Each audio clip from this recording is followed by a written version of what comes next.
All right. Good afternoon, everybody. Thank you for being here on short notice. My name is Josh McLaurin. I serve in the State Senate for North Fulton County. We're here today because the Board of Immigration Appeals, which is an executive agency under the Trump administration, has issued an order to deport journalist Mario Guevara today with no notice, with no explanation, except that 13 years ago, Mario Guevara had a deportation order that has been paused since then. Since then, he has been legally in the United States, doing journalism, spending time with his family, and just being a citizen without a criminal record.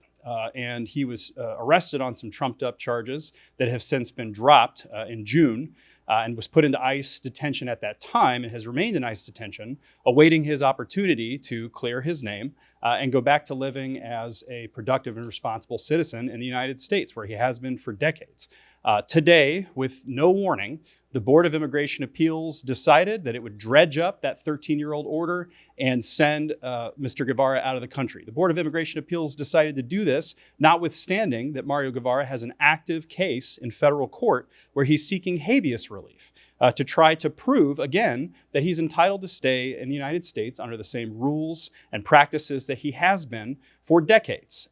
Ignoring that federal court proceeding was happening, the BIA proceeded anyway, and his lawyers are currently scrambling to figure out what the BIA ruling was even all about in terms of what its legal basis was or why it's happening right now. So I want to make something very clear for anybody who's listening. This is not just a court in the traditional sense. This is not the judiciary with Senate-confirmed judges. This is an executive agency, the Board of Immigration Appeals, with judges that are appointed by other executive officials responsible to the Trump administration who have made this decision. So make no mistake, this is not an isolated incident.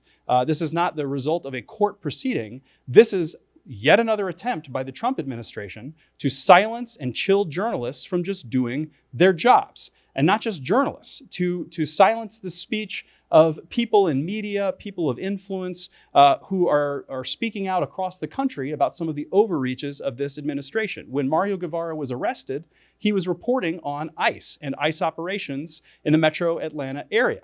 And so, again, this is one journalist, and this is a journalist who is not a U.S. citizen, but he's part of a much bigger picture. We know that late night hosts are Trump's latest target. Trump has made it very obvious that he wants to go after late night hosts and remove their FCC licenses if they disagree with him.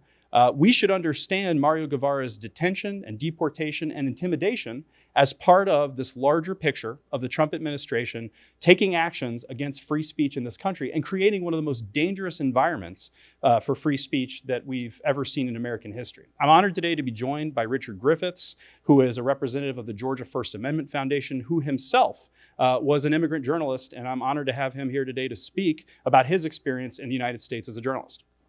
I came to this country in 1974. I still have my reporter's notebooks that I still use. Worked 43 years as a reporter. I was never asked in the 9 years I was here on a visa, where are you from? What are you doing here? I was always welcome to do the reporting. So this today for me is personal. To see someone thrown out of the country for doing their job, working as a journalist, is incredibly dispiriting. And it's part of a pattern. We have seen journalists attacked at 60 Minutes. We've seen them attacked at ABC News.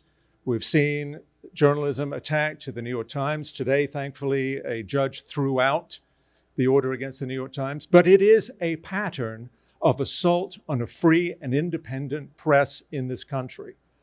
Bear no mistake, this is just one small piece of it.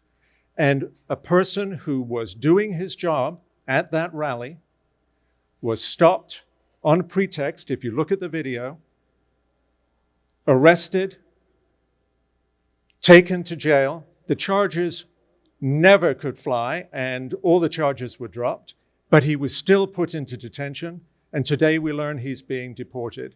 This is an outrage. We as Americans have to think about the institutions that protect us. Those institutions include a free and robust press and independent judiciary. In this case, the independent judiciary was not allowed to weigh in on how this journalist would be treated. And that is a very sad day for our country. In conclusion, the status of the situation right now, I mean, we came to the Capitol here to get the message out about this at about 4 p.m. Earlier this afternoon was when Mario Guevara received the order. It was issued today. His deportation could happen at any time. So we scrambled to start getting the message out because we want the public to know that this is happening so fast. And what we've seen from the administration in other cases of deportations under the Trump administration's new mass deportation policy is they try to hike the ball, so to speak, as quickly as they can so that lawyers and judges cannot get involved. We've seen the Trump administration move people who are detained by ICE to different federal districts across the country so that they're out of the access of the judges and lawyers who were working with them when they first got detained. So we fully expect that if ICE could, they would deport Mario Guevara immediately. And that's why there's an emergency hearing being held right now as we speak. It started at 4 p.m. In federal court. The ACLU, other organizations in conjunction with the Georgia First Amendment Foundation, the Committee to Protect Journalists, the UGA Clinic for First Amendment issues, those forces and other local attorneys are working together to try to get a temporary restraining order from the federal court. I know they're seeking that relief, again, literally as we speak, to try and stop this deportation so that the federal court proceedings that Mr. Griffiths referred to have a chance to play out, so that he has a chance to show that these criminal charges were bogus, that there is no legal reason to deport him, and that he belongs in the United States. And again, this is just one man and it's just one journalist, but he represents the front line against the Trump administration's attacks on free speech across the board. Again, this was a week when we saw the attack on late night hosts in general, and Trump, who is emboldened by that, has given comments to press where he said, well, if anybody does negative coverage of me, I guess we should just revoke their FCC licenses.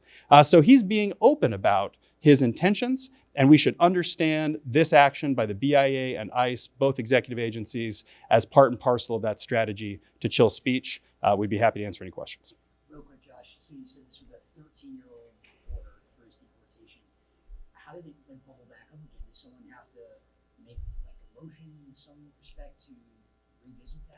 So that's what's so perplexing to the attorneys working on this case, because the appeal that was in front of the BIA up until now had to do with his release on bond, right? If you remember the press conference we held just a few weeks ago, a month into his detention, the question was, could he be released pending further immigration proceedings to determine whether he could stay in the country validly? So everybody's understanding until today was that the BIA was going to rule on the bond issue.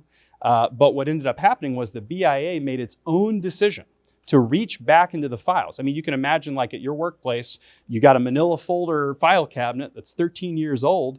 They went back and reached and found some legal basis that they could hang their hat on to issue an order for his immediate removal. So that's why I raised the point that the BIA is an executive agency. This is not some independent court. Like we're talking about the federal court proceedings that we're having right now is an independent court. The BIA is an arm of the Trump administration with judges that are appointed by the Trump administration. So, they're dressing this up in a lot of legalese, but the simple reality of it is that the Trump administration wants this guy gone, just like they want anybody gone who is potentially providing critical coverage of the administration. George. So I keep coming back to this about a Georgia City attorney. I keep coming back to the fact that Mr. Guevara was arrested by local police and then charged by a local sheriff's office later with charges that weren't held. There's only so much that we can do about the federal government at the state level. And I am curious about what remedies, what approaches should we in Georgia have toward a federal government that is hostile to the free press? Well, politics still matters. And Trump is still looking at opinion polls. I say this a lot. If you live in a country where an authoritarian gets 70, 80% approval for the stuff he wants to do, you're in trouble.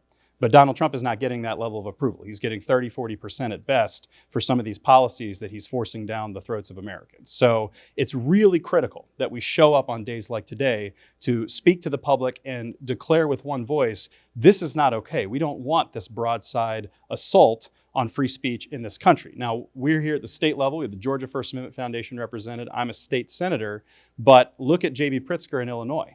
There may be a reason why Trump doesn't send the National Guard into Illinois, because the people of Chicago, the people in the streets of Chicago and Illinois more broadly, but also the administration at the state level, were very good at pushing back in the public sphere narratively against what Trump was trying to do, and Trump realized how unpopular his decision was. So I want everybody listening to realize your voice matters. If you don't like what's happening in your administration, if you think that we should be protecting free speech and that somebody should be saying something, you are the one to say it. And that's why we're here today, because we want the Trump administration, we want the BIA, we want ICE to know that Mario Guevara has the support of the public because he did nothing wrong. He was a lawful resident of the United States for decades, and this is pure politics. It is pure malice by the administration to choose this opportunity to dredge up a 13-year order to try to get rid of him now.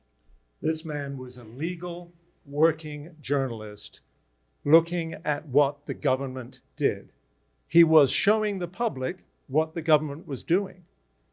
And here we have the government apparently taking retribution against him for doing that work. That should scare all of us.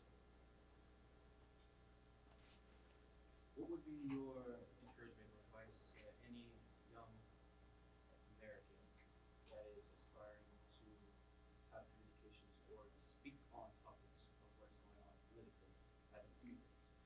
What would be your encouragement? So one way to resist the administration's harmful attacks on speech is to speak more. You know, there are Supreme Court cases, precedent in this country, that say the remedy to bad speech or incomplete speech is more speech. You know, this country has a strong legacy of protecting the First Amendment and inviting all to participate. In the aftermath of Charlie Kirk's murder, we've had a renewed conversation about just what it means to have an open dialogue about public debate. And I think what we're seeing from the administration today is exactly counter to that First Amendment tradition in this country of open, free debate. We're seeing the government cracking down on individual speakers. And so the first best act of resistance that any young person can make to this administration doing that is to raise your voice. We all have social media. We're all producers of content and information now if we want to be. Find your voice, put a video online, join with your friends, join a club, join Facebook groups if that's all you can do for now, and make it known as loudly as possible that we don't support what's happening and that we're not going to lie down. Trump, he's not that powerful. I mean, he's the president, and his administrative agencies can mess with people like we're seeing today, but he wants to be a dictator, and he has said that out loud. But he doesn't have to be one. If enough people say we don't like that, again, if the public opinion stays low enough, then he won't be one. But it takes all of us to make that known, and public opinion is only shaped when people speak up and shape it.